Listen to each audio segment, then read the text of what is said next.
Good morning students. मैं मीनाक्षी आज फिर आपके सामने अपनी नई वीडियो के साथ आई हूँ। सबसे पहले आप सबका स्वागत है श्री PSF पब्लिक स्कूल के यूट्यूब चैनल में। आप लोगों को मैं बता दूं, आज जो है हम कक्षा 6ठी के लिए लेके आए हैं विषय हिंदी। जो पाठ हमने जो है वो पाठ 2 जो हमने शुरू किया था, शीर्षक है उसका बचपन पाठ में श्रीमती कृष्णा सोपती जी ने अपने बचपन के बारे में बताया था। मैंने पिछली वीडियो में आपको बताया था कि कैसे वो लोग इकट्ठे रहते थे, कैसे जो है वो अपना काम स्वयं करते थे। बूट पॉलिश का हुआ और बाद में जो है हमने टॉपिक जो है जो लास्ट में था उसमें था कि वो चॉकलेट और टॉफी का जो स्टॉक अपने पास रखते थे उससे रिलेटेड, और रात को वो कैसे मजे ले लेके खाते थे। और हम सब बच्चे जैसे ही दुकान में जाते हैं वैसे ही सारा कुछ जो है पहले ही खत्म करने के फिराक में रहते हैं। चॉकलेट उठाई, खोली, खाई और हो गया। लेकिन पहले के बच्चे जो थे वो अपनी हर एक चीज को कैसे संभाल के रखते थे, क्योंकि डेली तो उनको प्रोवाइड नहीं होती थी ना, ये सारी चीजें नहीं मिलती थी। तो चलिए अब आगे शुरू करते हैं। शिमला के काफल भी बहुत याद आते हैं, खट्टे मीठे। काफल कोई डिश होगी या कोई चीज होगी जो कि वो खट्टी मीठी होती थी, तो वो उसे भी बहुत याद करते हैं। कुछ एकदम लाल, कुछ गुलाबी रस भरी। कसमल सोचकर ही मुंह में पानी भर आए। चेस्टनट एक और गजब की चीज। जो चेस्टनट थे वो भी कहते हैं बड़ी टेस्टी होती थी, एक गजब की चीज थी। आग पर भुने जाते और फिर छिलके उतारकर सीधा मुंह में। जो चेस्टनट थे उनको जो है वो आग में भूनकर जो है फिर उसको छीलकर जो है वो खा लेते थे। चने जोर गरम और अनारदाने का चूरन। जो चना जोर गरम जो है वो थे, चने को गर्म करके जो गरम गरम चने जो ऐसे थे, वो अनारदाने का चूरन जो है उन्हें बहुत टेस्टी लगता था।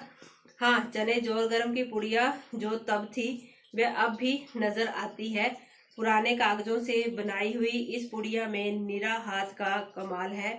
नीचे से तिलछी लपेटते हुए ऊपर से इतनी चौड़ी कि चने आसानी से हथेली पर पहुंच जाए। वो ऐसे राउंड सा करके एक कीप की उसको दे देते हैं शेप, कीप की तरह बनाई होती है, उसमें फिर वो चने डालते हैं।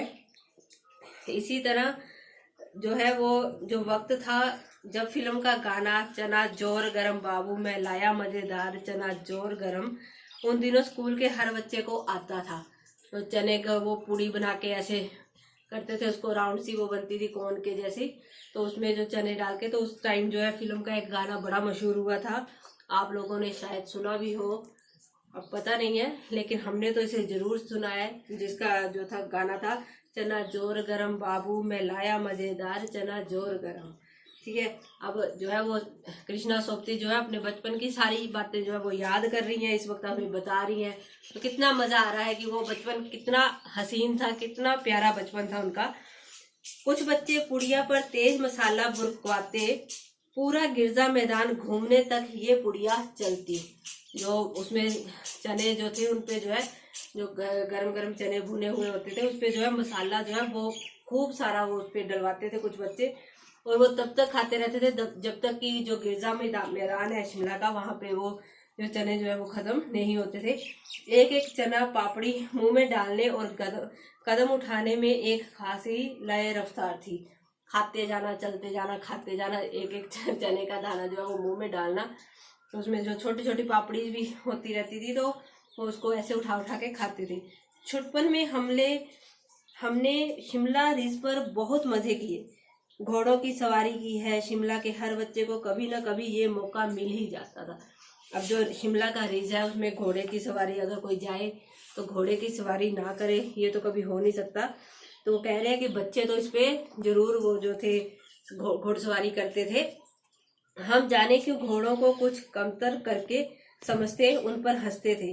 ननिहाल के घोड़े खूब हष्टपुष्ट और खूबसूरत, उनकी बात फिर कभी। वो कह रहे हैं कि मेरे ननिहाल में भी जो थे घोड़े थे वो काफी तगड़े होते थे, तो जो रिज के घोड़ों के मुताबिक।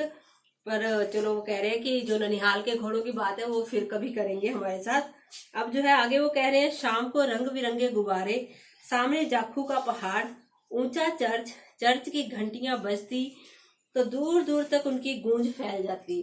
अब वो शिमला का बता रहे हैं नजारा कि वहां पे कैसा होता है। शाम को जो है रंग बिरंगे गुब्बारे दिखाई देते हैं। सामने जो है जाखू टेम्पल है, जाखू का पहाड़ है, तो वो उनको दिखाई देता था। ऊंचा चर्च, और चर्च की घंटियां बजती, जब जो चर्च है उसकी जब घंटी बजती है, जो घंटियां उसमें बजती हैं, तो वो दूर दूर तक जो है उनकी गूंज फैल जाती थी। इसके संगीत से प्रभु यीशु स्वयं कुछ कह रहे हो। वो घंटियों की लय जो थी, जो वो आवाज थी, उससे उनको ऐसा लगता था कि जैसे प्रभु जो यीशु है, जो ईसा मसीह जो ईसाइयों के हैं, उनको मतलब ऐसे लगता था कि वो जो है कुछ कह रहे हो लोगों से। सामने आकाश पर सूर्यास्त हो रहा है। गुलाबी सुनहरी धारियां नीले आसमान पर फैल रही हैं। दूर दूर फैले पहाड़ों के मुखड़े गहराने लगे और देखते देखते बत्तियां टिमटिमाने लगी। रिज पर की रौनक और माल की दुकानों की चमक के भी क्या कहने। कैंडल पॉइंट की भीड़ से उभरता कोलाहल। अब उनको जो है सामने आकाश में जब शाम का समय तो नेचुरल है कि सूर्यास्त हो रहा है। गुलाबी सुनहरी धारियां नीले आसमान पर जब सूर्यास्त होता है तो केवल दिखाई देती हैं। इसी तरह दूर दूर पहाड़ों के मुखड़े जो है गहराने और बत्तियां जो है लोगों के घरों की लाइटें जल जाती हैं। तो जो पहाड़ों पे लोगों के घर है वो ऐसे तारों की तरह जो बत्तियां जो है वो टिमटिमाती हैं। आगे बोल रही है वो, सर्वर कैंडल पॉइंट के ठीक सामने उन दिनों एक दुकान हुआ करती थी जिसके शोरूम में शिमला कालका ट्रेन का मॉडल बना हुआ था। इसकी पटरियां, उस पर रखी छोटे छोटे डिब्बों वाली ट्रेन, एक और लाल टीन की छत वाला स्टेशन और सामने सिग्नल देता खंबा, थोड़ी थोड़ी दूर पर बनी सुरंगें। अब वो बता रही है कि जो कालका में जो ट्रेन है, शिमला से कालका की तरफ ट्रेन जो आती जाती है, तो उसके मॉडल के जो है एक जो है वहां पे दुकान हुआ करती थी सर्वर्स कैंडल पॉइंट के ठीक सामने। तो उस दुकान पे जो है वहां पे जो इनकी पूरी ट्रेन की जो है वो पिक्चर जो है वो लगी हुई थी। पिछली सदी में तेज रफ्तार वाली गाड़ी वही थी जो पिछली सदी अभी बीती है, 21वीं सदी से पहले। तो उस सदी में ये जो शिमला कालका मेल है, जो ट्रेन है, ये कहते हैं कि वो उस समय की सबसे तेज रफ्तार वाली गाड़ी थी। कभी कभी हवाई जहाज भी देखने को मिलते हैं, कभी कभी जो है हवाई जहाज भी शिमला के वहां से निकलते हैं तो उनको देखने को मिल जाते थे। दिल्ली में जब भी उनकी आवाज आती, बच्चे उन्हें देखने बाहर दौड़ते। अब वो दिल्ली की बात कर रहे हैं कि दिल्ली में कभी भी जब इसकी आवाज आती थी जहाजों की, तो लोग जो बच्चे हैं, बच्चे क्या बड़े भी, हम लोग भी जब कोई जहाज आता है तो निकलते हैं ना बाहर को, देखे जहाज आया ऐसे, तो सारे बच्चे उस टाइम भी दौड़ते थे। दिखता है एक भारी भरकम पक्षी उड़ा जा रहा है पंख फैलाकर। जो जहाज को उन्होंने कौन से क्या रूप दिया है, उन्होंने एक पक्षी का रूप कहा है कि वो ऐसे लगता था जैसे एक बहुत विशाल पक्षी, बहुत बड़ा पक्षी जो है वो पंख फैलाए उड़ा जा रहा है।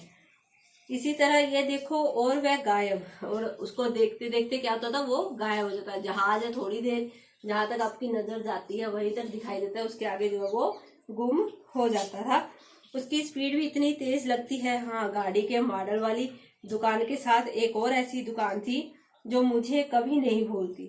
अब उनको जो है एक गाड़ी के मॉडल वाली दुकान थी, उसके साथ उनको कोई और दुकान थी जो वो कहते मुझे कभी नहीं भूलती।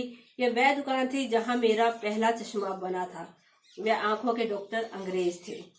अब जो उनकी आंखों में थोड़ी प्रॉब्लम होगी, जो उनको कम दिखाई देता होगा, तो उसके लिए जो ऐसा कहते हैं वो दुकान मुझे नहीं भूलती, क्योंकि वहां पे मेरा जो है पहला चश्मा जो है वो बना था, जहाँ पे जो डॉक्टर थे वो अंग्रेज थे। तो प्यारे बच्चों, ये देखो उनकी यादें उन्होंने कैसे अपनी वो बताई हैं। अब शुरू शुरू में चश्मा लगाना बड़ा अटपटा लगता था। जब शुरू में वो चश्मा लगाते थे तो कुछ अजीब सा लगता था। छोटे बड़े मेरे चेहरे की ओर देखते और कहते आंखों में कुछ तकलीफ है। जब मैं चश्मा लगाती थी तो नेचुरल है, सारे पूछते हैं ना, जब पहले जमाने में होता था। अब तो नॉर्मल हो गया कि बच्चों की आंखें जो है, छोटे बच्चों को ही चश्मा लग जाता है कई बार। पर उस टाइम जब लगाता था कोई तो सारे यही बड़े हैरानी से पूछते थे कि है चश्मा लग गया, आंखें खराब होगी, ऐसे सारे सवाल जो थे वो लोग करते थे। इस उम्र में ऐनक, दूध पिया करो, तो कहते थे कि छोटी सी उम्र में ऐनक लगी है, दूध पिया करो, उससे आंखें ठीक होती हैं। मैं डॉक्टर साहब को कहा, दोहरा देती, कुछ देर पहनोगी तो ऐनक उतर जाएगी। तो डॉक्टर साहब ने कहा कि कुछ दिन पहनोगे तो आंखें मतलब जो आंखें हैं तुम्हारी ठीक हो जाएंगी और चश्मा जो है वो उतर जाएगा, ऐनक जो है वो उतर जाएगी, ऐसा डॉक्टर साहब कह देते। वैसे डॉक्टर साहब ने पूरा आश्वासन दिया था, लेकिन चश्मा तो अब तक नहीं उतरा। उस टाइम भी डॉक्टर साहब ने उनको कहा कि चश्मा तो भाई उतर जाएगा तेरा, कोई बात नहीं, थोड़े दिन लगाने की बात है। लेकिन हाँ, मतलब चश्मा जो है वो कह रहे हैं कि अब मैं बूढ़ी भी हो गई, अभी तक नहीं उतरा है, नंबर बस कम ही होता रहा। हाँ, जो चश्मे का नंबर बहुत बड़ा होगा तो वो जो है वो कम हो गया होगा। मैं अपने आप इसकी जिम्मेवार हूँ। जब आप दिन की रोशनी को छोड़कर रात में टेबल लैंप के सामने काम करेंगी तो इसके अलावा और क्या होगा। वो कह रहे हैं कि जो मुझे चश्मा लगा उसकी जिम्मेवार वो अपने आप को खुद ठहरा रही है कि वो रोशनी में काम, दिन में काम नहीं करती थी, रात को लैंप जला कर, क्योंकि उस टाइम लाइट्स इतनी ज़्यादा, तो टेबल लैंप की रोशनी में जो वो काम करते थे। जब पहली बार मैंने चश्मा लगाया तो मेरे एक चचेरे भाई ने मुझे छेड़ा, देखो देखो कैसी लग रही है। उनके जो चाचा का बेटा था उन्होंने उन्हें छेड़ा होगा कि देखो कैसी लग रही हो।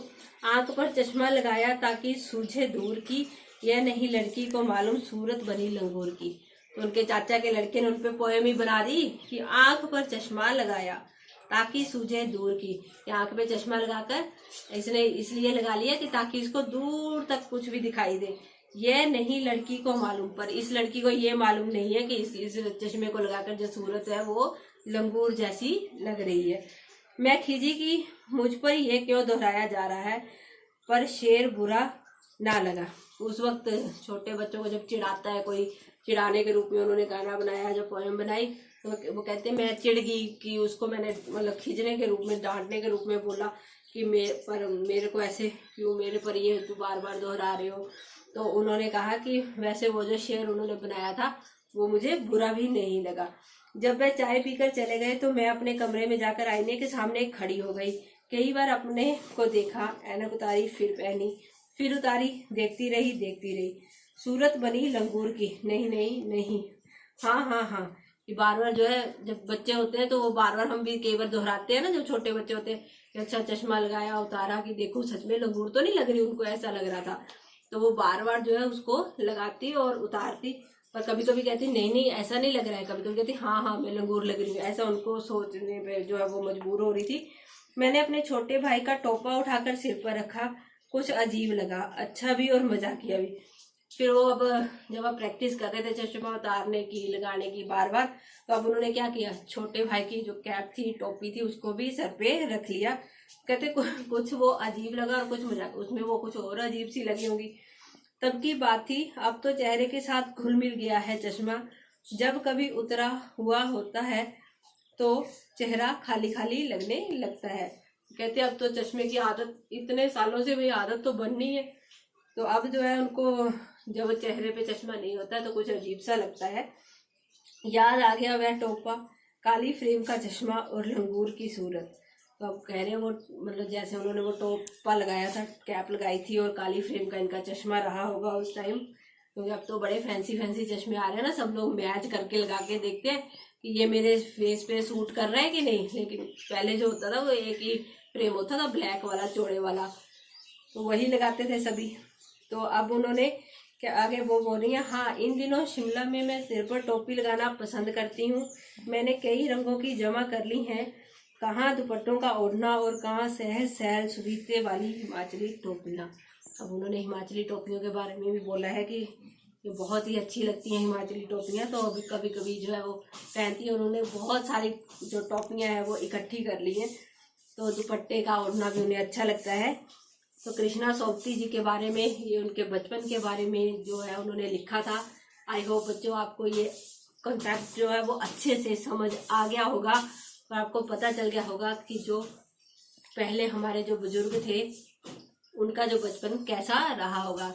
अब आपने एक काम करना है, इस लेसन को बड़े ध्यान से सुनना है और सबसे पहले हमारे YouTube channel DPSM public school के यूट्यूब चैनल को सब्सक्राइब और जो वीडियो आती है उनको लाइक ज़रूर करना है और अच्छे से इस लेसन को सुनकर समझना है। और आई होप आपको ये अच्छा लगा होगा। Thank you, have a nice day.